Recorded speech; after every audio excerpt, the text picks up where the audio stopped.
Ассалаумағалейкум, құрметті достар. Бүгін міне Шымкент қаласындамыз. Есіміңіз? Есімім Абылайхан болады. Абылайхан мырзаның үйіне, міне жаңа үйіне осындай мебель алынып жатыр. Құтты болсын.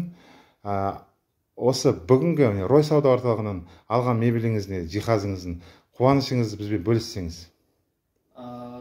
Баршаңыз саламатсыздар. Ассалаумағалейкум. Осы бүгін Рой жиһаз үйінен жаңа жиһаз алдық, қуаныштымыз, өте үлкен. Бүгін бір күннің ішінде де жеткізіп берді. Еш жарақатсыз, еш повреждениясыз осы Рой жиһазын барлықтарыңызға рекомендовать етемін. 10% жеңілдік және 10% кэшбэкпен сатылады. Керемет. Содан мысалы сіз өзіңіз алып, тағы да бір кісіге рекомендовать етіп ұсыныс жасасаңыз, ол кісіге алса, сіз 10% кэшбэк аласыз, заттай аласыз. Керемет қой. Біздің адресіміз Жібек жолы 65, Шымкент қаласында, Рой сауда орталығына. Осы жиһазыңызды тек жақсылыққа қолданыңыз. Алланың нұр жаусын. Тойларда алда кездесе берейік иншалла. Аумин. Жақсы.